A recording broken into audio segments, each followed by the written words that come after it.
ನಮಸ್ಕಾರ. ವೈಭವ ನ್ಯೂಸ್ಗೆ ಸ್ವಾಗತ. ಪತ್ರಕರ್ತ ಪ್ರಹ್ಲಾದ್ ಗುಡಿಯವರು ಬರೆದ ಚಿನ್ನೂರು ಸಂಧ್ಯಾಗ ಹಾಸ್ಯ ರಸಾಯನ ಪುಸ್ತಕ ಬೆಂಗಳೂರಿನ ಕೇಂದ್ರ ಗ್ರಂಥಾಲಯಕ್ಕೆ ಆಯ್ಕೆಯಾಗಿದೆ. ಕಳೆದ 3 ದಶಕಗಳಿಂದ ಪತ್ರಕರ್ತನಾಗಿ, ನ್ಯಾಯವಾದಿಯಾಗಿ, ಅಂಕಣಕಾರನಾಗಿ ಜೊತೆಗೆ ನಗರದ ರಾಘವೇಂದ್ರ ಮಠದ ಕೈಂಕರ್ಯಗಳಲ್ಲಿ ತಮ್ಮದೇ ಆದ ಸೇವೆ ಸಮರ್ಪಿಸುತ್ತಿರುವ ಪ್ರಹ್ಲಾದ್ ಗುಡಿಯವರ ಪುಸ್ತಕ ಗ್ರಂಥಾಲಯಕ್ಕೆ ಆಯ್ಕೆಯಾಗಿದ್ದು ತಾಲೂಕಿಗೆ ಹೆಮ್ಮೆಯ ವಿಷಯವಾಗಿದೆ. ಈ ಕುರಿತು ಸಾರ್ವಜನಿಕ ಗ್ರಂಥಾಲಯದ ನಿರ್ದೇಶಕರು ಪುಸ್ತಕ ಆಯ್ಕೆಯಾದ ಬಗ್ಗೆ ಸುತ್ತೋಲೆ ಕಳಿಸಿದ್ದಾರೆ. ಚಿನ್ನೂರು ಸಂಧ್ಯಾಗ ಹಾಸ್ಯ ರಸಾಯನ ಲೇಖನಗಳು, ಹಾಸ್ಯದ ಜೊತೆಗೆ ರಾಜಕೀಯ ವಿಡಂಬನೆಯನ್ನು ಒಳಗೊಂಡ ಲೇಖನಗಳು ಜನಸಾಮಾನ್ಯ ಓದುಗನಿಗೆ ಮನೋರಂಜನೆಯನ್ನು ಮತ್ತು ರಾಜಕೀಯ ಪ್ರಜ್ಞೆಯನ್ನು ಬೆಳೆಸುತ್ತಿದೆ. ಈ ಪುಸ್ತಕ ಆಯ್ಕೆಯಾಗಿದ್ದು ಮತ್ತಷ್ಟು ಓದುಗರಿಗೆ ರಸಾಯನ ತಲುಪಲು ಸಾಧ್ಯವಾಗುತ್ತದೆ. ಗುಡಿಯವರ ಮತ್ತೊಂದು ಪುಸ್ತಕ ನಾಗಣ್ಣ ನಮ್ಮವರು ಕಲಬುರಗಿ ಸಿದ್ದಲಿಂಗೇಶ್ವರ ಪುಸ್ತಕ ಪ್ರಕಾಶನ ಆಯ್ಕೆ ಮಾಡಿದೆ. ಅದು ಸಹ ಅಚ್ಚಿನಲ್ಲಿದ್ದು ಇದೇ ಜನವರಿಯಲ್ಲಿ ಪುಸ್ತಕ ಕಲಬುರಗಿಯಲ್ಲಿ 3 ಪುಸ್ತಕಗಳೊಂದಿಗೆ ಬಿಡುಗಡೆಯಾಗಲಿದೆ. ಕರ್ತವ್ಯ ಲೋಪ ಸಮಾಜ ಕಲ್ಯಾಣ ಇಲಾಖೆಯ ಸಿಂಧನೂರು ಸಹಾಯಕ ನಿರ್ದೇಶಕಿ ವಿಜಯ ಸೇವೆಯಿಂದ ಅಮಾನತು. ತಿರುವಿಹಾಳ್ ಮೆಟ್ರಿಕ್ ಪೂರ್ವ ವಸತಿ ನಿಲಯದಲ್ಲಿನ ಅವ್ಯವಸ್ಥೆ, ಅಧಿಕಾರಿಯ ಬೇಜವಾಬ್ದಾರಿತನ ಮತ್ತು ಪ್ರತಿನಿತ್ಯ ವಸತಿ ನಿಲಯಗಳಿಗೆ ಭೇಟಿ ನೀಡದೆ ಉದಾಸೀನತೆ ತೋರಿದ ಬಗ್ಗೆ ದೂರು ಬಂದ ಹಿನ್ನೆಲೆಯಲ್ಲಿ ಕರ್ತವ್ಯ ಲೋಪ ಹಾಗೂ ಬೇಜವಾಬ್ದಾರಿತನದ ಬಗ್ಗೆ ಮಾಹಿತಿ ಪಡೆದು ಸಮಾಜ ಕಲ್ಯಾಣ ಇಲಾಖೆಯ ಆಯುಕ್ತ ಡಾಕ್ಟರ್ ರಾಕೇಶ್ ಕುಮಾರ್ ಇಲಾಖೆ ವಿಚಾರಣೆ ಕಾಯ್ದಿರಿಸಿ ತಕ್ಷಣ ಜಾರಿಗೆ ಬರುವಂತೆ ಸೇವೆಯಿಂದ ಅಮಾನತುಗೊಳಿಸಿ ಆದೇಶಿಸಿದ್ದಾರೆ. ಕೃಷಿ ವಿಶ್ವವಿದ್ಯಾಲಯದಲ್ಲಿ ಶಿಕ್ಷಣ ಪಡೆದ ವಿದ್ಯಾರ್ಥಿಗಳು ವ್ಯವಸಾಯದಲ್ಲಿ ತೊಡಗಿಸಿಕೊಂಡು ಕೃಷಿ ಅಭಿವೃದ್ಧಿಗೊಳಿಸಬೇಕು ಎಂದು ಶಿವಮೊಗ್ಗದ ಕೆಳದಿ ಶಿವಪ್ಪ ನಾಯಕ ಕೃಷಿ ಮತ್ತು ತೋಟಗಾರಿಕೆ ವಿಶ್ವವಿದ್ಯಾಲಯದ ಕುಲಪತಿ ಡಾಕ್ಟರ್ ಆರ್.ಸಿ. ಜಗದೀಶ್ ಹೇಳಿದರು. ಅವರು ರಾಯಚೂರು ನಗರದ ಕೃಷಿ ವಿಜ್ಞಾನಗಳ ವಿಶ್ವವಿದ್ಯಾಲಯದ ಪ್ರೇಕ್ಷಾಗೃಹದಲ್ಲಿ ಕೃಷಿ ವಿಜ್ಞಾನಗಳ ವಿಶ್ವವಿದ್ಯಾಲಯ ಹಾಗೂ ಆಸ್ಥಾ ಫೌಂಡೇಶನ್ ವತಿಯಿಂದ ಹಮ್ಮಿಕೊಂಡಿದ್ದ 8ನೇ ಅಂತಾರಾಷ್ಟ್ರೀಯ ಜಾಗತಿಕ ಸುಸ್ಥಿರ ಕೃಷಿ ಮತ್ತು ಕೃಷಿ ಸಂಬಂಧಿತ ಸಂಶೋಧನಾ ಉಪಕ್ರಮಗಳ ಸಮ್ಮೇಳನವನ್ನು ಜ್ಯೋತಿ ಬೆಳಗುವುದರ ಮೂಲಕ ಉದ್ಘಾಟಿಸಿ ಮಾತನಾಡಿದರು. ದೇಶದಲ್ಲಿರುವ 75 ಕೃಷಿ ವಿಶ್ವವಿದ್ಯಾಲಯಗಳಿದ್ದು ಅವುಗಳಲ್ಲಿ ನೀಡಲಾಗುವ ಗುಣಮಟ್ಟದ ಶಿಕ್ಷಣವನ್ನು ಪಡೆದು ಪ್ರತಿ ವರ್ಷವೂ 10,000 ವಿದ್ಯಾರ್ಥಿಗಳು ಕಲಿಯುತ್ತಿದ್ದು 2,000ಕ್ಕೂ ಹೆಚ್ಚಿನ ಸ್ನಾತಕೋತ್ತರ ವಿದ್ಯಾರ್ಥಿಗಳು ಪದವಿಯನ್ನು ಪಡೆಯುತ್ತಿದ್ದಾರೆ. ಕೃಷಿ ಶಿಕ್ಷಣವನ್ನು ಆನ್ಲೈನ್ ಮೂಲಕ ಪಡೆಯಲು ಸಾಧ್ಯವಿಲ್ಲ. ಕಡ್ಡಾಯವಾಗಿ ಕೃಷಿಯನ್ನು ಪ್ರಯೋಗ ಮಾಡಲೇಬೇಕಾಗುತ್ತದೆ. ಆದ್ದರಿಂದ ಇದು ಪ್ರಯೋಗಾಧಾರಿತ ಶಿಕ್ಷಣವಾಗಿದೆ. ಜೊತೆಗೆ ಈ ಶಿಕ್ಷಣದಲ್ಲಿ ಕೌಶಲ್ಯವೂ ಇರುತ್ತದೆ ಎಂದು ತಿಳಿಸಿದರು. ಈ ಸಂದರ್ಭದಲ್ಲಿ ಕೃಷಿ ವಿಜ್ಞಾನಗಳ ವಿಶ್ವವಿದ್ಯಾಲಯದ ಕುಲಪತಿ ಡಾಕ್ಟರ್ ಎಂ ಹನುಮಂತಪ್ಪ, ಕೊಪ್ಪಳ ಅರಣ್ಯ ಉಪ ಸಂರಕ್ಷಣಾಧಿಕಾರಿ ಡಾಕ್ಟರ್ ಎ ಚಂದ್ರಣ್ಣ, ನೇಪಾಳದ ಚಿಟ್ವನ್ ಕೃಷಿ ಇಲಾಖೆಯ ಡಾಕ್ಟರ್ ದಿಲೀಪ್ ಕುಮಾರ್ ಝಾ, ಬಾಂಗ್ಲಾದೇಶ ಸರ್ಕಾರದ ಅಂತಾರಾಷ್ಟ್ರೀಯ ಸಲಹೆಗಾರರು ಹಾಗೂ ನಿರ್ದೇಶಕರಾದ ಡಾಕ್ಟರ್ ಬಿಕೆ ಚಕ್ರವರ್ತಿ, ಆಸ್ಥಾ ಫೌಂಡೇಶನ್ನ ಅಧ್ಯಕ್ಷ ಡಾಕ್ಟರ್ ಎಸ್.ಪಿ. ಸಿಂಗ್, ಸಮ್ಮೇಳನದ ಆಯೋಜಕರಾದ doctor Mahendra, doctor Singh, BV Temburne, ಕೃಷಿ ವಿಶ್ವವಿದ್ಯಾಲಯದ ಸ್ನಾತಕೋತ್ತರ ಶಿಕ್ಷಣ ವಿಭಾಗದ ನಿರ್ದೇಶಕ ಡಾಕ್ಟರ್ ಗುರುರಾಜ್ ಸುಂಕದ, ಕೃಷಿ ವಿಶ್ವವಿದ್ಯಾಲಯದ ರಿಜಿಸ್ಟ್ರಾರ್ ಡಾಕ್ಟರ್ ಎಂ ವೀರನಗೌಡ ಸೇರಿದಂತೆ ಇನ್ನಿತರರು ಉಪಸ್ಥಿತರಿದ್ದರು.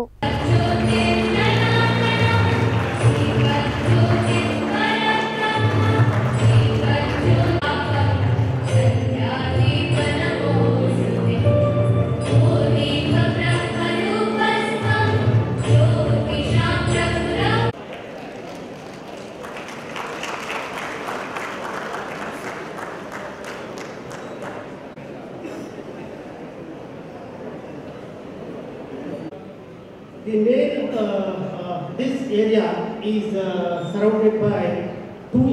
These are the three wings of our university, and we are 4 located right at the headquarters of university.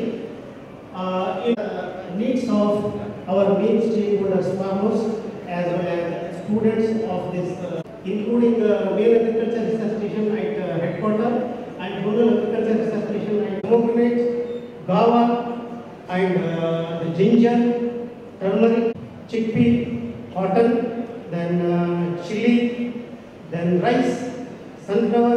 These are the research wing is headed by Management of Research. The teaching wing is headed by totally 7 Krishi Vijnana Kendras located at different parts of the university. From colleges, we have a Directorate of PG Studies where we are offering the MSc program. Totally around 450 UG students are graduated every year, and around 330 to 34 trades, and they are popularizing the technologies which are we have NABL accredited organized, not only the PC Directorate, any scientist, they want to organize any kind of such activities or ನಗರದ ನಗರಸಭೆ auto ನಿಲ್ದಾಣದಲ್ಲಿ ಸಿಪಿಎಂಎಲ್ liberation ಪಕ್ಷದಿಂದ ವಿನೋದ್ ಮಿಶ್ರಾ ಅವರ 24ನೇ ಸ್ಮರಣೆ ನಿಮಿತ್ತ ಸೋಮವಾರ ಕಾರ್ಯಕ್ರಮ ಹಮ್ಮಿಕೊಳ್ಳಲಾಗಿತ್ತು. ಮಿಶ್ರಾ ಅವರ ಭಾವಚಿತ್ರಕ್ಕೆ ಕಾರ್ಯಕರ್ತರು ಹೂಹಾರ ಹಾಕಿ ಶ್ರದ್ಧಾಂಜಲಿ ಸಲ್ಲಿಸಿದರು. ಈ ಸಂದರ್ಭದಲ್ಲಿ ಮಾತನಾಡಿದ ಸಿಪಿಎಂಎಲ್ ಲಿಬರೇಷನ್ ಪಕ್ಷದ ರಾಜ್ಯ ಸಮಿತಿ ಸದಸ್ಯ ನಾಗರಾಜ್ ಪೂಜಾರ್, ಸಿಪಿಎಂಎಲ್ ಲಿಬರೇಷನ್ ಪಕ್ಷವು ಒಂದು ದೊಡ್ಡ ಪ್ರಬಲ ಚಲನಶೀಲ ಕಮ್ಯುನಿಸ್ಟ್ ಪಕ್ಷವಾಗಿ ಬೆಳೆಯಬೇಕೆಂದು ಅಪೇಕ್ಷಿಸಿದ್ದ ಹಿರಿಯ ನಾಯಕರಾದ ವಿನೋದ್ ಮಿಶ್ರಾ ಅವರು ದೇಶದಲ್ಲಿ ನೈಜ ಪ್ರಜಾಪ್ರಭುತ್ವವನ್ನು ಸ್ಥಾಪಿಸಲು ಮತ್ತು ಎಲ್ಲ ಅಡೆತಡೆಗಳ ನಡುವೆಯೂ ಸ್ವಾತಂತ್ರ್ಯವನ್ನು ರಕ್ಷಿಸುವಂತಹ ದಿಟ್ಟ ಬಲಾಢ್ಯ ಪ್ರಬುದ್ಧ ಪಕ್ಷವಾಗಿ ರೂಪುಗೊಳ್ಳಬೇಕೆಂದು ಆಶಿಸಿದ್ದರು. ಪಕ್ಷವು ಪ್ರಜೆಗಳ ಧ್ವನಿಗೆ ಧ್ವನಿಯಾಗಿ ಸಂಸದೀಯ ವಲಯದಲ್ಲೂ ಸೇರಿದಂತೆ ಪ್ರತಿಯೊಂದು ಕ್ಷೇತ್ರದಲ್ಲೂ ಜನತೆಯ ಧ್ವನಿಯನ್ನು ಗಟ್ಟಿಗೊಳಿಸುವ ನಿಟ್ಟಿನಲ್ಲಿ ತಮ್ಮ ಜೀವಿತಾವಧಿಯವರೆಗೂ ಅವಿರತವಾಗಿ ಕೆಲಸ ಮಾಡಿದ ಶ್ರೇಯಸ್ಸು ಅವರಿಗೆ ಸಲ್ಲುತ್ತದೆ ಎಂದು ಹೇಳಿದರು. ಈ ಸಂದರ್ಭದಲ್ಲಿ ಭಗತ್ ಸಿಂಗ್ ಆಟೋ ಚಾಲಕರ ಸಂಘದ ಬಸವರಾಜ್ ಕೊಂಡೆ, ಪಕ್ಷದ ಮುಖಂಡರಾದ ಗಂಗಪ್ಪ ತೋರಣದಿನ್ನಿ, ಚಾಂದ್ ಸಾಬ್ ಬೆಳಗನೂರು, ಬಸವರಾಜ್ ಬೆಳಗುರ್ಕಿ, ತಾಲೂಕಾ ಕಾರ್ಯದರ್ಶಿ ಸಿಪಿಎಂಎಲ್ ಲಿಬರೇಷನ್ ಶ್ರೀನಿವಾಸ್ ಮುಕ್ಕನಟ್ಟಿ, ರಾಘವೇಂದ್ರ ಉಪ್ಪಳ, ರಾಮಣ್ಣ, ಹನುಮಂತ ದೀನಸಮುದ್ರ, ಬಸವರಾಜ್ ರೈತನಗರ್ ಕ್ಯಾಂಪ್, ನಾಗಪ್ಪ ಬಿಂಗಿ, ವೀರೇಶ್, ದುರ್ಗಪ್ಪ, ಹುಸೇನಪ್ಪ ಇತರರಿದ್ದರು. ವಸತಿ ಸೌಲಭ್ಯ ಕಲ್ಪಿಸುವಂತೆ ಆಗ್ರಹಿಸಿ ಎರೆಮರಸ್ ಸರ್ಕಾರಿ ಇಂಜಿನಿಯರಿಂಗ್ ಕಾಲೇಜಿನ ವಿದ್ಯಾರ್ಥಿಗಳು ತರಗತಿಗಳನ್ನು ಬಹಿಷ್ಕರಿಸಿ ಪ್ರತಿಭಟನೆ ನಡೆಸಿದರು. ನಗರದ ಹೊರವಲಯದ ಎರೆಮರಸ್ ಕ್ಯಾಂಪ್ ಬಳಿಯ ಇಂಜಿನಿಯರಿಂಗ್ ಕಾಲೇಜಿನ ಬೆಳಗ್ಗೆಯಿಂದಲೇ ವಿದ್ಯಾರ್ಥಿಗಳು ತಮ್ಮ ಎಲ್ಲ ಕ್ಲಾಸ್ಗಳ ಬಾಯ್ಕಾಟ್ ಮಾಡಿ ವಿದ್ಯಾರ್ಥಿಗಳು ಪ್ರತಿಭಟನೆ ನಡೆಸುತ್ತಿದ್ದಾರೆ. ಕಾಲೇಜಿನಲ್ಲಿ ಓದುತ್ತಿರುವ ವಿದ್ಯಾರ್ಥಿಗಳಿಗೆ ವಸತಿ ಸೌಲಭ್ಯ ಇರಬೇಕು, ಆದರೆ ಇಲ್ಲಿ ಹಾಸ್ಟೆಲ್ ಸೌಲಭ್ಯವಿದ್ದರೂ ಬಹಳಷ್ಟು ದೂರವಿದೆ. ಎರೆಮರಸ್ ಕ್ಯಾಂಪ್ನಲ್ಲಿ ಕಾಲೇಜ್ ಇದ್ದರೆ ಬೋಳಮ್ಮನ ದೊಡ್ಡಿ ರಸ್ತೆಯಲ್ಲಿ ಹಾಸ್ಟೆಲ್ ಇದೆ. ಹಾಸ್ಟೆಲ್ನಿಂದ ಕಾಲೇಜಿಗೆ ನೇರವಾಗಿ ತೆರಳಲು ಬಸ್ ಸೌಲಭ್ಯವಿಲ್ಲ. ಹೀಗಾಗಿ ವಿದ್ಯಾರ್ಥಿಗಳು ವಸತಿ ನಿಲಯದಿಂದ ಬಸ್ ನಿಲ್ದಾಣಕ್ಕೆ ಹೋಗಿ ಅಲ್ಲಿಂದ ಎರೆಮರಸ್ ಕ್ಯಾಂಪ್ಗೆ ಬರಬೇಕಾಗಿದ್ದು ಬಹಳಷ್ಟು ಸಮಯ ವ್ಯರ್ಥವಾಗುವುದರ ಜೊತೆಗೆ ಬೆಳಿಗ್ಗೆ 7ಕ್ಕೆ ಬಸ್ ಬರುವುದರಿಂದ ಆ ವೇಳೆ ವಸತಿ ನಿಲಯದಲ್ಲಿ ಟಿಫಿನ್ ಮಾಡಲು ಸಾಧ್ಯವಾಗದ ಪರಿಸ್ಥಿತಿಯನ್ನು ಎದುರಿಸುತ್ತಿರುವುದಾಗಿ ವಿದ್ಯಾರ್ಥಿಗಳು ಆರೋಪಿಸಿದರು. ಬಸ್ ಸೌಕರ್ಯವಿಲ್ಲದ ಪರಿಣಾಮ ಆಟೋದಿಂದ ತೆರಳಬೇಕಾದ್ರೆ ನಿತ್ಯ 50 ರೂಪಾಯಿ ಬೇಕಾಗುತ್ತದೆ. ಆದರೆ ನಮಗೆ ಅಷ್ಟು ವ್ಯಯ ಮಾಡುವ ಸಮರ್ಥರಿಲ್ಲ. ಹೀಗಾಗಿ ಯಾವುದಾದರೂ ಬೈಕ್ ಆಗಲಿ ಆಟೋಗಳಲ್ಲಿ ಡ್ರಾಪ್ ತೆಗೆದುಕೊಳ್ಳುತ್ತೇವೆ. ಇದೇ ರೀತಿ ಆಟೋದಲ್ಲಿ ಡ್ರಾಪ್ ತೆಗೆದುಕೊಳ್ಳುವ ಇತ್ತೀಚೆಗೆ ಆಟೋ ಪಲ್ಟಿಯಾಗಿದೆ. ಇದರಿಂದ 6 ಜನ ಗಾಯಗೊಂಡಿದ್ದು 2 ಸ್ಥಿತಿ ಗಂಭೀರವಾಗಿದೆ. ಒಬ್ಬರನ್ನು ಬಳ್ಳಾರಿ ಹಾಗೂ ಸೋಮಲಾಪುರ ಚಿಕಿತ್ಸೆಗೆ ರವಾನಿಸಲಾಗಿದೆ ಅನ್ನುತ್ತಾರೆ ವಿದ್ಯಾರ್ಥಿಗಳು. ಹೀಗಾಗಿ ನಮ್ಮ ಕಾಲೇಜಿನ ಆವರಣದಲ್ಲಿ ಐಐಟಿ ಕಾಲೇಜು ನಡೆಯುತ್ತಿದೆ. ಅವರಿಗೆ ಸೌಲಭ್ಯ ಒದಗಿಸಲಾಗಿದೆ. ಅವರಿಗೆ ಸೌಲಭ್ಯ ನೀಡಲಿ. ಆದರೆ ನಮಗೂ ಸಹ ವಸತಿ ನಿಲಯ ಸೌಲಭ್ಯ ಕಲ್ಪಿಸಬೇಕು.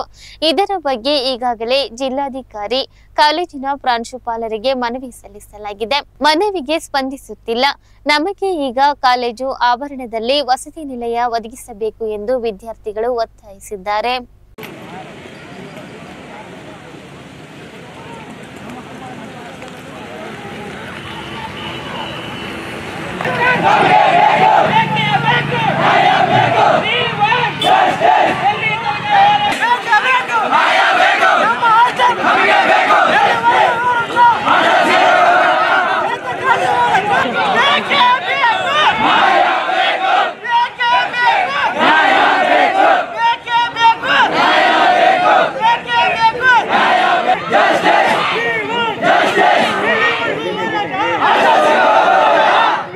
Justice!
ಹೆಸರು ಮಲ್ಲಪ್ಪ ಅಂತೇಳಿ ಸರ್ಕಾರಿ ಇಂಜಿನಿಯರಿಂಗ್ ಕಾಲೇಜು ರಾಯಚೂರಿಂದ final year student civil engineering.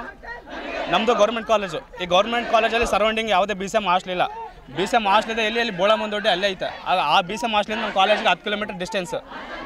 ಅಲ್ಲಿಂದ ಇಲ್ಲಿಗೆ ಹೋಗೋಕ್ಕೆ ಬರೋಕ್ಕೆ ಬಸ್ ಫೆಸಿಲಿಟಿ ಇಲ್ಲ. ನಾವು ಡೈಲಿ ಹೋಗೋದು ಬರೋದೇನೆಂದರೆ ಡ್ರಾಪ್ ಕೇಳ್ಕೊಂಡು, ಇಲ್ಲ ಅಂತಂದರೆ ಆಟೋದಲ್ಲಿ ಹೋಗಿ ಬರಬೇಕು. ಆಟೋದಲ್ಲಿ ಹೋಗೋಕ್ಕೆ ಡೈಲಿ 50 ರೂಪಾಯಿ ಬೇಕು. ಅಷ್ಟು ಅಮೌಂಟ್ ನಾವು ಡೈಲಿ ಖರ್ಚು ಮಾಡೋಕ್ಕೆ ನಾವು ರೆಡಿ ಇಲ್ಲ. ಅಷ್ಟು ಅಮೌಂಟ್ ಖರ್ಚು ಮಾಡೋದಿದ್ದರೆ ಈ ಗೌರ್ಮೆಂಟ್ ಕಾಲೇಜಿಗೆ ನಾವು ಅಡ್ಮಿಷನ್ ಮಾಡ್ತಿರಲಿಲ್ಲ. ಈಗ ಮೊನ್ನೆ ರೀಸೆಂಟಾಗಿ ಏನಾಯಿತು ಅಂತಂದರೆ ಡ್ರಾಪ್ ಕೇಳ್ಕೊಂಡು ಹೋಗೋ ನಮ್ಮ ಜೂನಿಯರ್ಸು 6 ಜನಕ್ಕೆ ಆಕ್ಸಿಡೆಂಟ್ ಆಯಿತು. ಟಾಟಾ ಎಸ್ ಡ್ರಾಪ್ ಕೇಳ್ಕೊಂಡು ಹೋಗ್ತಾಯಿದ್ರು. ಆ ದಾರಿಲಿ ಹೋಗ್ಬೇಕಾದ್ರೆ ಆಕ್ಸಿಡೆಂಟ್ ಆಯಿತು. 6 ಜನದಲ್ಲಿ ಇಬ್ಬರಿಗೆ ಫುಲ್ ಸೀರಿಯಸ್ಸು, 4 ಜನ ಸ್ವಲ್ಪ ಏನೋ ರಿಕವರಿ ಸ್ಟೇಜಲ್ಲಿ ಇದ್ದಾರೆ. ಒಬ್ಬರು ಬಳ್ಳಾರಿ ಹಾಸ್ಪಿಟ್ಲ್ ಇದ್ದಾರೆ, ಇನ್ನೊಬ್ಬರು ಸೊಲ್ಲಾಪುರ ಹಾಸ್ಪಿಟ್ಲು. ಅವರು ಏನಂದರೆ ಫುಲ್ ಸೀರಿಯಸ್ ಕಂಡೀಷನು.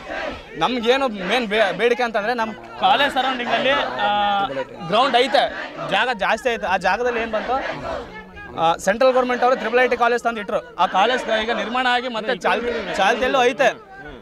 ಅವರಿಗೆ ನಮ್ಮ ಕಾಲೇಜ್ ಗ್ರೌಂಡಲ್ಲಿ ಅವ್ರಿಗೆ ಹಾಸ್ಟೆಲ್ ನಿರ್ಮಾಣ ಮಾಡಿ ಅವ್ರಿಗೆ ಇರೋದಕ್ಕೆ ಸವಲತ್ತು ಮಾಡಿ ಕೊಟ್ಟವ್ರೆ. ಬಟ್ ಅದೇ ಕಾಲೇಜಿನ ಅದೇ ಸ್ಟೂಡೆಂಟ್ಸಿಗೆ ಇಲ್ಲಿ ಇರ್ಲಿಕ್ಕೆ ಜಾಗ ಇಲ್ಲ, ಯಾವುದೇ ಥರದ ಹಾಸ್ಟೆಲ್ ಇಲ್ಲ. ಅವ್ರು ಇಲ್ಲಿ ನಾವು ಬೇಡ ಅಂದಿಲ್ಲ, ಅವರು ಸ್ಟೂಡೆಂಟ್ಸ್ ನಾವು ಸ್ಟೂಡೆಂಟ್, ಅವರು ಓದಲಿ ನಾವು ಓದಲಿ. ಇರೋ ಜಾಗದಲ್ಲಿ ಇನ್ನೊಂದು ಕಟ್ಟಡ ಕಟ್ತಾವ್ರು. ಅದು ಆ್ಯಕ್ಚುಲಿ ನಮಗಿತ್ತು, ಯಾರೋ ಇಂಜಿನಿಯರಿಂಗ್ ಕಾಲೇಜವ್ರಿಗಿತ್ತು. ಅದನ್ನು ತೊಗೊಂಡೋಗಿ ಮತ್ತೆ IIIT ಅವರಿಗೆ ಕೊಡ್ತಾ ಇದ್ದಾರೆ. ಈಗ ನಮ್ಮ ಬೇಡಿಕೆ ಏನಂದರೆ ಆ ಹಾಸ್ಟೆಲ್ ನಮ್ಗೆ ಬೇಕು, ಇಲ್ಲ ನಮಗೋಸ್ಕರ ಇನ್ನೊಂದು ಹಾಸ್ಟೆಲ್ ನಮಗಾಗಿ ಕಟ್ಟಬೇಕು. ಆ ಕಟ್ಟೋವರೆಗೂ ನಮ್ಗೆ ಹಾಸ್ಟೆಲಿಂದ ಇಲ್ಲಿ ಕಾಲೇಜ್ವರೆಗೂ ಬಸ್ ಫೆಸಿಲಿಟಿ ಬೇಕು. ಸೊ ಅದು ನಮ್ಗೆ ಬೇಕು ಅನ್ನೋದನ್ನು ಏನವರು ಲಿಖಿತ ರೂಪದಲ್ಲಿ ನಮ್ಗೆ ಕೊಡ್ತೀವಿ ಅನ್ನೋ ಗ್ಯಾರಂಟಿ ಕೊಟ್ಟರೆ ನಾವು ಈ ಹೋರಾಟ ಕೈ ಬಿಡ್ತೀವಿ. ಒಂದು ವೇಳೆ ಕೊಟ್ಟಿಲ್ಲ ಅಂದರೆ ನಾವು ಆಲ್ರೆಡಿ ನಮ್ಮ ಪ್ರಿನ್ಸಿಪಲ್ಗೂ ಇನ್ಫಾರ್ಮ್ ಮಾಡಿದ್ದೀವಿ, DC-ಗೂ ಒಂದು ಲೆಟರ್ ಕಳಿಸ್ಕೊಟ್ಟಿದ್ವಿ. ಆದಷ್ಟು ಬೇಗ ನಮ್ಮ ಮನವಿಗೆ ಸ್ಪಂದಿಸಿಲ್ಲ ಅಂದರೆ ನಾವು ರಾಯಚೂರಾದಂಥ ಜಿಲ್ಲಾ ಎಲ್ಲ ವಿದ್ಯಾರ್ಥಿ ಸಂಘದಿಂದ ವತಿಯಿಂದ ನಾವು ತೀವ್ರವಾದ ಹೋರಾಟ ಮಾಡಲು ಮುಂದಾಗುತ್ತೇವೆ ಎಂದು ಈ ಮೂಲಕ ನಿಮಗೆ ಹೇಳ ಬಯಸುತ್ತೇವೆ. ನನ್ನ ಹೆಸರು ಬೋರಮ್ಮ ಅಂತ 7th ಸೆಮ್ ಓದ್ತಿದ್ದೀವಿ. ಫಸ್ಟ್ ಸೆಮ್ಮಿಂದನೇ ನಾವು ಹಾಸ್ಟೆಲ್ ಕೇಳ್ತಿದ್ದೀವಿ ಸರ್. ಫಸ್ಟ್ ಸೆಮ್ಮಿಂದನೇ ಕೇಳಿದ್ರು, ಕಾಲೇಜಿಂದನೂ ಏನು ರೆಸ್ಪಾನ್ಸ್ ಇಲ್ಲ. ಫಸ್ಟ್ ಇಯರ್ ಫುಲ್ ಎಲ್ಲ ನಾವು ಆಟೋ ತೊಗೊಂಡು ಅಡ್ಡಾಡಿದ್ದೀವಿ ಸರ್. ಬಟ್ ಸೆಕೆಂಡ್ ಇಯರ್ ಬಂದ ಮೇಲೆ ಕೊರೋನಾ ಮುಗಿದ ಮೇಲೆ ನಾವು ಡೈರೆಕ್ಟ್ ಬಸ್ ಕೇಳಿದ್ವಿ ಸರ್, ಬಿಡಿಸ್ಲಿಲ್ಲ ಅವರು. ಅವಾಗಿಂದ ನಾವು ಬೋಳಂದೊಡ್ಡಿ ನಮ್ಮ ಹಾಸ್ಟೆಲ್ ಸರ್, ಬೋಳಂದೊಡ್ಡಿಯಿಂದ ನಾವು ಬಸ್ ಸ್ಟ್ಯಾಂಡಿಗೆ ಹೋಗ್ತೀವಿ. ಬಸ್ ಸ್ಟ್ಯಾಂಡಲ್ಲಿ ಕ್ಯಾಂಪ್ಗೆ ಡೈರೆಕ್ಟ್ ಬಸ್ ಇರಲ್ಲ ಸರ್ ನಮ್ಮ ಕಾಲೇಜಿಗೆ. ಅಲ್ಲಿ ಅರ್ಧ ಗಂಟೆ ವೇಟ್ ಮಾಡಿ ಮತ್ತು ಅಲ್ಲಿಂದ ನಾವು ಬಸ್ ಹತ್ಕೊಂಡು ಕಾಲೇಜಿಗೆ ಬರ್ತೀವಿ ಸರ್. ಇಲ್ಲಿ 2 ಅವರ್ಸ್ ನಮಗೆ ವೇಸ್ಟ್ ಆಗ್ತದ್ರಿ ಸರ್. ಮತ್ತು 7ಗೆ ನಾವು ಬಿಡ್ಬೇಕ್ರಿ ಸರ್. 7 ಅಂದರೆ ಹಾಸ್ಟೆಲಲ್ಲಿನೂ ಅಷ್ಟು ಜಲ್ದಿ ಟಿಫನ್ ಮಾಡೋಕ್ಕಾಗಲ್ಲ ಸರ್. ಅವರು ಟಿಫನ್ ಮಾರ್ನಿಂಗ್ದು ಮಾಡಿಕೊಡ್ತಾರೆ ಸರ್, ಮಧ್ಯಾಹ್ನದ್ದು ಕೊಡೋಲ್ಲ ಸರ್. ಮಾರ್ನಿಂಗ್ದು ಒಮ್ಮೊಮ್ಮೆ ಸಿಗ್ತದೆ ಸರ್, ಒಮ್ಮೆ ಸಿಗಲ್ಲ. ಮಧ್ಯಾಹ್ನದ್ದು ಕೊಡೋಲ್ಲ. ಅಂದರೆ ನಾವು ಈವ್ನಿಂಗ್ ಲ್ಯಾಬ್ ಮುಗಿಸ್ಕೊಂಡು ಈವ್ನಿಂಗ್ ಹೋಗ್ಬೇಕು, ಅಲ್ಲಿವರೆಗೂ ನಾವು ಉಪವಾಸನೇ ಇರಬೇಕಾಗ್ತದೆ ಸರ್. ಮತ್ತು ಫಸ್ಟ್ ಇಯರಿಂದ ಕೇಳ್ತಿದ್ದೀವಿ ಸರ್, ನಮ್ಮದು IIIT ಅವ್ರಿಗೆ ಯಾಕೆ ಕೊಟ್ಟಿರಿ, ಅದು ನಮ್ಮದೇ ಅಲ್ವಾ ಹಾಸ್ಟೆಲ್, ಬಿಡಿಸ್ಕೊಡಿ ಅಂದರೆ ಟೀಚರ್ಸಿಂದ ಒಟ್ಟ ರೆಸ್ಪಾನ್ಸ್ ಇಲ್ಲ ಸರ್. ಇದು junior 3rd sem CS juniors ಇವಾಗ ಬಂದು 1 ಇಯರ್ ಆಯಿತು ಸರ್. ಅವರು ಬಾಯ್ಸ್ ಹಾಸ್ಟೆಲ್ ಅವರಿಗೆ ಬಸ್ ಇಲ್ಲ ಸರ್, ಬಸ್ ಫೆಸಿಲಿಟಿ ಅಂತ ಅವ್ರಿಗೆ ಇಲ್ಲವೇ ಇಲ್ಲ. ಅವರು ಹಂಗೆ ಬೈಕು, ಟ್ರಕ್ಕು, ಆಟೋ ಹಿಂಗೆ ಹಿಡ್ಕೊಂಡು ಹೋಗ್ತಾರೆ ಸರ್. ಮೊನ್ನೆ ಬರಬೇಕಾದ್ರೆ ಟ್ರಕ್ಕು ಪಲ್ಟಿ ಹೊಡೆದಿದೆ ಸರ್, ಫುಲ್ ಪಲ್ಟಿ ಹೊಡೆದು ಬಿದ್ದು 6 ಮೆಂಬರ್ಸಿಗೆ ತೊಂದರೆ ಆಗ್ಯದ ಸರ್. ಒಬ್ಬ ಹುಡುಗಗೆ ಮಾತ್ರ ಉಸಿರಾಟನೇ ಕಟ್ಟೋಗಿದೆ ಸರ್. ಇಷ್ಟೆಲ್ಲ ಆಗಿದೆ. ಇಷ್ಟಾದರೂ ನಮ್ಮ ಟೀಚರ್ಸ್ ನಮಗೆ ರೆಸ್ಪಾನ್ಸ್ ಕೊಡ್ತಿಲ್ಲ. ಮತ್ತು ಮಾರ್ನಿಂಗ್ ಲೇಟ್ ಆಗ್ತದೆ ಸರ್. ಅಲ್ಲಿ 7ಗೆ ಬಿಟ್ಟರು ಇಲ್ಲಿ 9:30 ತನಕ ನಮ್ಮ ರೀಚ್ ಆಗೋಕ್ಕಾಗಲ್ಲ ಸರ್. ಹಾಂ, ಹಾಸ್ಟೆಲ್ ಬೇಕೇ ಬೇಕು ಸರ್. ಇಲ್ಲಿ ಬಂದರೆ ಕ್ಲಾಸಲ್ಲಿ ಟೀಚರ್ಸ್ ಕರ್ಕೊಳ್ಳಲ್ಲ ಲೇಟ್ ಆದರೆ.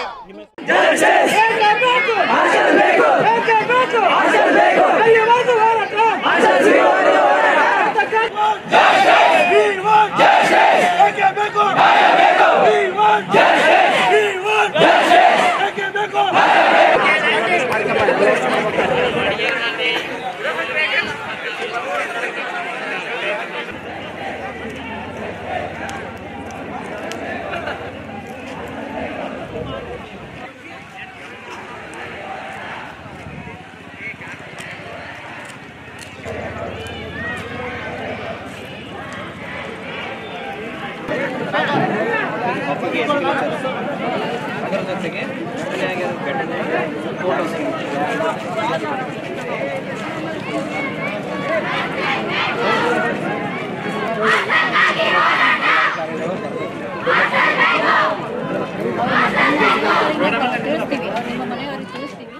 ಬೆಂಗಳೂರಿನಲ್ಲಿ ಜನವರಿ 6 ಮತ್ತು 7ರಂದು ನಡೆಯುವ ಅಭಿಜಾತೆ ಮಹಿಳಾ ಸಮಾವೇಶಕ್ಕೆ ಹೆಚ್ಚಿನ ಸಂಖ್ಯೆಯಲ್ಲಿ ಮಹಿಳೆಯರು ಆಗಮಿಸಿ ಕಾರ್ಯಕ್ರಮವನ್ನು ಯಶಸ್ವಿಗೊಳಿಸಬೇಕು ಎಂದು ಬ್ರಾಹ್ಮಣ ಸಮಾಜದ ಮಹಿಳಾ ಘಟಕದ ಜಿಲ್ಲಾಧ್ಯಕ್ಷೆ ಡಿಕೆ ರೇಖಾ ಮುರಳೀಧರ್ ಹೇಳಿದರು. ಅವರು ಸಿಂಧನೂರು ನಗರದ ಶ್ರೀರಾಮ ಮಂದಿರದ ಸಭಾಂಗಣದಲ್ಲಿ ವಿಪ್ರ ಮಹಿಳಾ ಘಟಕದ ಪೂರ್ವಭಾವಿ ಸಭೆಯಲ್ಲಿ ಅಭಿಜಾತೆ 2024 ಕರಪತ್ರ ಬಿಡುಗಡೆಗೊಳಿಸಿ ಮಾತನಾಡಿದರು. ಬ್ರಾಹ್ಮಣ ಮಹಾಸಭಾದ ರಾಜ್ಯ ಘಟಕದ ಅಧ್ಯಕ್ಷರಾದ ಅಶೋಕ್ ಹಾರನಹಳ್ಳಿಯವರ ನೇತೃತ್ವದಲ್ಲಿ ಅನೇಕ ಜನಮುಖಿ ಸಮಾಜಮುಖಿ ಕಾರ್ಯಕ್ರಮಗಳನ್ನು ಮಹಾಸಭಾ ಹಮ್ಮಿಕೊಳ್ಳುತ್ತಲಿದೆ. ವಿಶೇಷವಾಗಿ ಮಹಿಳೆಯರ ಸಮಸ್ಯೆಗಳ ಕುರಿತು ಬೆಳಕು ಚೆಲ್ಲಲು ವಿವಿಧ ಕ್ಷೇತ್ರಗಳಲ್ಲಿ ಸಾಧನೆಗೈದ ಸಾಧಕರನ್ನು ಗುರುತಿಸುವ ವಾಣಿಜ್ಯ, ಶಿಕ್ಷಣ, ರಂಗಭೂಮಿ, ಚಲನಚಿತ್ರ, ವಿಜ್ಞಾನ ಮತ್ತು ತಂತ್ರಜ್ಞಾನ ಹೀಗೆ ವಿವಿಧ ಕ್ಷೇತ್ರಗಳಲ್ಲಿ ಪರಿಣಿತರಾದ ತಜ್ಞರ ವಿಚಾರಗೋಷ್ಠಿಗಳನ್ನು ನಡೆಸಲಾಗುತ್ತದೆ. ಮಹಿಳೆಯರೇ ಮನೆಯಲ್ಲಿ ತಯಾರಿಸಿದ ಉತ್ಪನ್ನಗಳಿಗೆ ಮಾರುಕಟ್ಟೆ ವ್ಯವಸ್ಥೆ ಕಲ್ಪಿಸಲು ಸಮಾವೇಶದಲ್ಲಿ ಸ್ಟಾಲ್ಗಳ ವ್ಯವಸ್ಥೆ ಮಾಡಲಾಗುತ್ತಿದೆ. ಸಮಾವೇಶದ ಯಶಸ್ವಿಗಾಗಿ ಮಹಿಳಾ ಘಟಕದ ರಾಜ್ಯ ಸಂಚಾಲಕಿ ಶುಭ ಮಂಗಳ ನೇತೃತ್ವದ ತಂಡ ಹಗಲಿರುಳು ಕಾರ್ಯನಿರ್ವಹಿಸುತ್ತಲಿದೆ ಎಂದು ವಿವರಿಸಿದರು. ಅಧ್ಯಕ್ಷತೆಯನ್ನು ಪಂಡಿತ್ ರಾಮಕೃಷ್ಣಾಚಾರ್ಯ ಗೋನ್ವಾರ್ ವಹಿಸಿದ್ದರು. ಸಭೆಯಲ್ಲಿ ಬ್ರಾಹ್ಮಣ ಸಮಾಜದ ಜಿಲ್ಲಾ ಘಟಕದ ಅಧ್ಯಕ್ಷ ಡಿಕೆ ಮುರಳೀಧರ, ತಾಲೂಕಾ ಬ್ರಾಹ್ಮಣ ಸಮಾಜದ ಅಧ್ಯಕ್ಷ ಕೆ ಗೋವಿಂದರಾವ್, ಎಕೆಬಿಎಂಎಸ್ನ ರಾಜ್ಯ ಸಮಿತಿ ಸದಸ್ಯ ನರಸಿಂಹಾಚಾರ್ಯ ಪುರೋಹಿ, ನಿವೃತ್ತ ಉಪನ್ಯಾಸಕಿ ಡಾಕ್ಟರ್ ಮಧುಮತಿ ದೇಶಪಾಂಡೆ, ಎಕೆಬಿಎಂಎಸ್ನ ರಾಜ್ಯ ಸಮಿತಿ ಸದಸ್ಯರ ಪ್ರಹ್ಲಾದ್ ಗುಡಿ, ಜಿಲ್ಲಾ ಮಹಿಳಾ ಘಟಕದ ಸಹ ಕಾರ್ಯದರ್ಶಿ ಪದ್ಮಾ ದೇವಲ್, ಜಿಲ್ಲಾ ಘಟಕದ ಕಾರ್ಯದರ್ಶಿ ರಾಮರಾವ್ ಗಣೇಕಲ್, ನಗರಸಭೆ ಸದಸ್ಯೆ ಸರಿತಾ ರಾಜು ಬಂಡಿ ವಕೀಲ, ಮಾಜಿ ಸದಸ್ಯ ರಾಜು ಬಂಡಿ ವಕೀಲ, ಬ್ರಾಹ್ಮಣ ಸಮಾಜದ ಕಾರ್ಯದರ್ಶಿ ಆನಂದ್ ಗೌರ್ಕರ್, ಮುಖಂಡರಾದ ರಾಘವೇಂದ್ರರಾವ್ ಕುಲಕರ್ಣಿ, ರಾಘವೇಂದ್ರರಾವ್ ಚೆನ್ನಳ್ಳಿ, ಹನುಮಂತಾಚಾರ್ಯ ಮಸ್ಕಿ, ಪ್ರಾಣೇಶ್ ಸಿದ್ರಾಂಪುರ್, ಭೀಮಸೇನ ಜಾಗೀರ್ದಾರ್, ವಿಠ್ಠಲ ಕಲ್ಲೂರ್, ಮಹಿಳಾ ಘಟಕದ ಉಪಾಧ್ಯಕ್ಷೆ ವನಮಾಲಾಬಾಯಿ ಆಳ್ದಾಳ್, ಕಾರ್ಯದರ್ಶಿ ಕಾವೇರಿ ಕುಲಕರ್ಣಿ, ಅಂಬುಜಾ ಮಸ್ಕಿ, ರೇಣುಕಾ ಕುಲಕರ್ಣಿ, ಸುರೇಖಾ ಕುಲಕರ್ಣಿ, ಪದ್ಮಾ ಸಿದ್ರಾಂಪುರ್, ಉಮಾ, ವಿನೋದಾಬಾಯಿ, ಶೈಲಜಾ, ವೀಣಾ, ಗೀತಾ ಚೆನ್ನಳ್ಳಿ, ಪೂರ್ಣಿಮಾ, ರೇಖಾ ನಾವಳ್ಳಿ, ಭಾಗ್ಯವತಿ ದೇಶಪಾಂಡೆ, ಅಶ್ವಿನಿ ಭಾಗವಹಿಸಿದ್ದರು. ವಿಶ್ವಕರ್ಮ ಸಮಾಜ ವಿಕಾಸ ಸಂಸ್ಥೆ ಶಿರಸಂಗಿ ಮತ್ತು ಶ್ರೀ ವಿಶ್ವಕರ್ಮ ಪ್ರತಿಷ್ಠಾನ ಸಿರಸಂಗಿ ಇವರ ರಾಜ್ಯ ಮಟ್ಟದ ವಾರ್ಷಿಕ ಕಲಾ ಪ್ರದರ್ಶನ ವಿಜೃಂಭಣೆಯಿಂದ ನಡೆಯಿತು. ಕಲಾ ಪ್ರದರ್ಶನದಲ್ಲಿ ರಾಜ್ಯದ ಅನೇಕ ವಿವಿಧ ಜಿಲ್ಲೆಗಳಿಂದ ಕಲಾಕೃತಿಗಳು ಆಗಮಿಸಿದ್ದವು. ಕಲಾಕೃತಿಗಳಲ್ಲಿ ಅತ್ಯುನ್ನತ ಕಲಾಕೃತಿಗಳ ಪ್ರದರ್ಶನ ಮತ್ತು ಬಹುಮಾನ ವಿತರಣೆ ನಡೆಯಿತು. ಆ ಬಹುಮಾನ ವಿತರಣೆಯಲ್ಲಿ ಕನ್ನಡ ವಿಶ್ವವಿದ್ಯಾಲಯದ ದೃಶ್ಯ ಕಲಾ ವಿಭಾಗದ ಎಂವಿಎ ವಿದ್ಯಾರ್ಥಿಯಾದ ವೀರೇಶ್ ಡಿ ಬಡಿಗೇರ್ ಅವರಿಗೆ ಉತ್ತಮ ಪ್ರಶಸ್ತಿಯನ್ನು ನೀಡಿ ಗೌರವಿಸಲಾಯಿತು. ಆ ಕಾರಣ ವಿಭಾಗದ ಮುಖ್ಯಸ್ಥರಾದ ಡಾಕ್ಟರ್ ಮೋಹನ್ ರಾವ್ ಬಿ ಪಂಚಾಳ್ ಮತ್ತು ಉಪನ್ಯಾಸಕರಾದ ಡಾಕ್ಟರ್ ಎಚ್ಎನ್ ಕೃಷ್ಣೇಗೌಡ ಮತ್ತು ಡಾಕ್ಟರ್ ಎನ್ಜಿ ಅಂಬರೀಶ್ ಮತ್ತು ಎಲ್ಲ ವಿದ್ಯಾರ್ಥಿಗಳಿಂದ ಅಭಿನಂದನೆ ತಿಳಿಸಿದ್ದಾರೆ.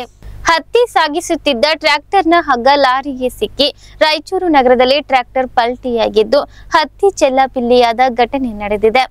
ನಗರದ ಜೆಸ್ಕಾಂ ಕಚೇರಿ ಮುಂಭಾಗದಲ್ಲಿ ಈ ಘಟನೆ ನಡೆದಿದೆ. ಹತ್ತಿ ತುಂಬಿಕೊಂಡು ಮಾರುಕಟ್ಟೆಗೆ ಹೋಗುತ್ತಿದ್ದ ಟ್ರ್ಯಾಕ್ಟರ್ಗೆ ಎದುರಿಗೆ ಬಂದ ಲಾರಿ ಸೈಡ್ ಹೋಗುತ್ತಿದ್ದಾಗ ಲಾರಿಯ ಕೊಂಡಿಗೆ ಟ್ರ್ಯಾಕ್ಟರ್ಗೆ ಕಟ್ಟಿದ್ದ ಹಗ್ಗ ಸಿಲುಕಿದೆ. ಇದನ್ನು ಗಮನಿಸದೆ ಲಾರಿ ಮುಂದೆ ಚಲಿಸಿದೆ.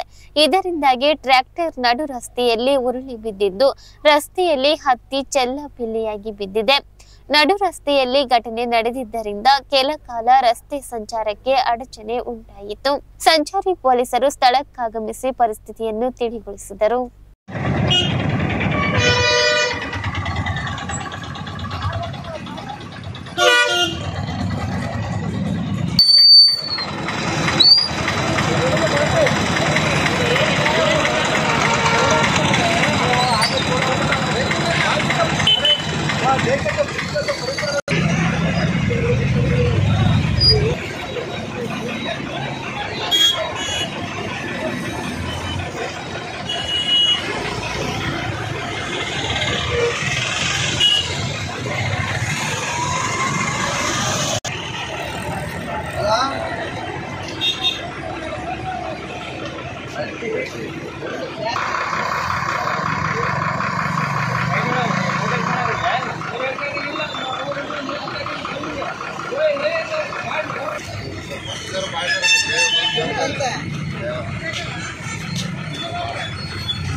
ಇಲ್ಲಿಗೆ ಇಂದಿನ ವಾರ್ತಾ ಪ್ರಸಾರ ಮುಕ್ತಾಯವಾಯಿತು. ನಿರಂತರವಾಗಿ ವೀಕ್ಷಿಸಿ ವೈಭವ ಟಿವಿ. ವಂದನೆಗಳೊಂದಿಗೆ ದೇವಿಕಾ ಚನ್ನಬಸವ.